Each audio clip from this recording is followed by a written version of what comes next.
Of all the people on the planet, narcissists may seem like the least likely types who would want to cuddle. They certainly fear intimacy because they believe it makes them vulnerable. Given that, you might think they also wouldn't like to cuddle.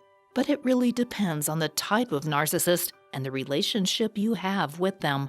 Watch this video to learn some vital information about how different types of narcissists view touch, and how they might use it as a manipulative tool. How they view touch varies greatly, from a form of validation to a childish and shallow attempt at expressing love. Why do people like to cuddle?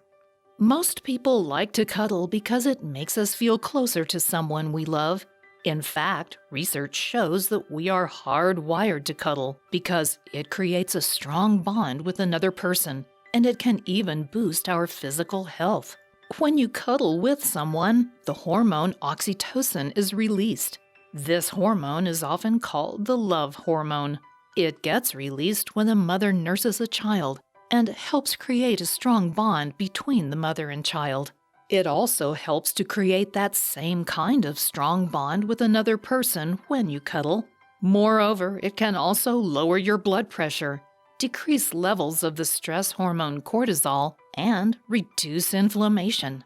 All of that can add up to a longer life. It also feels good. How does a narcissist view cuddling? Healthy people view cuddling as a way to get closer to the one they love, but a narcissist fears intimacy, so it's natural you might wonder if they see it in the same way, and if they do it for the same reasons as other people. The answer is that it depends on the type of narcissist, as well as how close you are with them, and of course, yours and their current needs. If your relationship is still in the love-bombing stage, a narcissist might use cuddling and touch to build a sense of closeness. In fact, it might seem as though they can't keep their hands off you. But in that case, it can turn suddenly into a situation of not wanting to be touched at all. This is naturally confusing to you since they seemed to want it so badly before. So what happened? To explain it better, we have to consider the viewpoint of different types of narcissists. Type number 1, the somatic narcissists. Soma is the ancient Greek word for body, and for somatic narcissists, touch equates with validation. These kinds of narcissists actually get their narcissistic supply through touch. They will usually flaunt their physical attractiveness, and they are typically obsessed with their looks. They want you to essentially worship their body.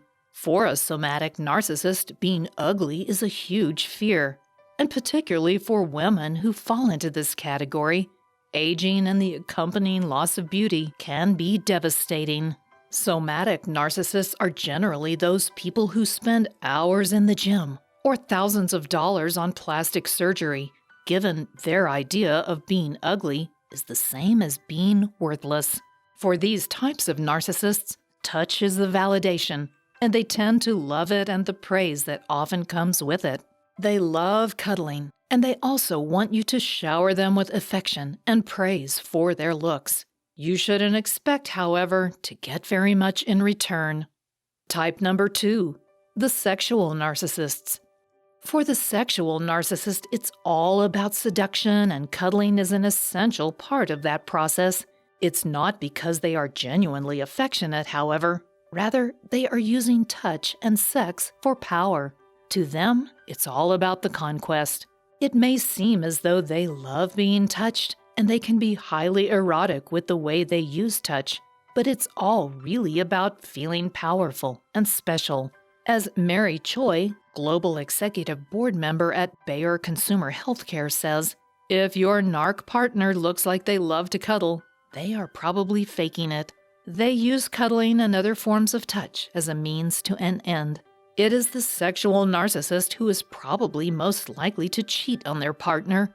Their narcissistic supply comes from sexual attention, and they have an insatiable need for more. Even if they don't actually cheat on you, they will be flirting with others all around them. Type number 3, the malignant narcissist. Malignant narcissists are usually emotionally and often physically abusive in a relationship. What's more, they are volatile and frequently dangerous. They like hurting people, and in fact, that's part of how they get their narcissistic supply. These types of narcissists are also known as sadistic narcissists. The malignant narcissist wants to not only control how you act, they thrive on the idea that they can also control how you think and feel. They can become explosively angry, and in order to show you who's boss, they might physically or sexually assault you. Cuddling often makes the malignant narcissist feel vulnerable, and they view it as being too soft. For that reason, they usually don't cuddle. But for the malignant narcissist, they use touch to show you that they call the shots, and they might use cuddling as a way to show you they can be magnanimous or to apologize and regain your approval. Type number 4. The cerebral narcissists. The cerebral narcissist gets validation from their intellectual prowess, and they want to be praised for their wisdom and wit rather than their physical attributes. They view touch and physical closeness as something that is beneath them. They see the need for physical closeness as something that is weak, and they may even see it as gross. To the cerebral narcissist, if you want to cuddle, they are likely to see you as immature or too clingy. They will shame you for what they see as your immaturity, and they might even call you slutty for your sexual desires. For this reason, the cerebral narcissist rarely cuddles with their partners. They are also more mechanical in their sexual behavior and will often only engage in sex for the purpose of procreation. These are the types of narcissistic partners who meticulously track ovulation cycles so they don't have to engage in sexual behavior at any time other than what is optimum for conception. They also tend to lack emotion when engaging in sex or any other type of touching behavior. If you express a need to cuddle, they may call you childish or shallow. They will also likely devalue your physical needs and chide you for not wanting to do something more productive.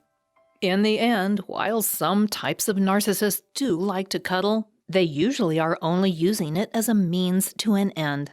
They are trying to bond with you or get closer, and they are usually just trying to get their narcissistic supply. Certain narcissists simply won't cuddle with you and will demean you for expressing a need for physical touch. Among these kinds of narcissists are malignant narcissists who will use physical touch in an abusive way to exert control over you.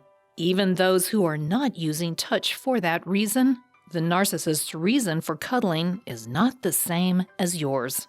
While narcissists might use cuddling as a means to an end, it's not the only manipulation tactic they use. They will also push any buttons they know you have to get an emotional reaction out of you. In fact, your desire to cuddle might be something they can use to trigger you.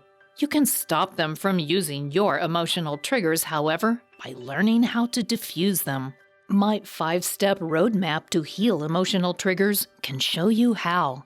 Just click on the link below this video and I'll send it directly to your inbox for free. Thanks for watching.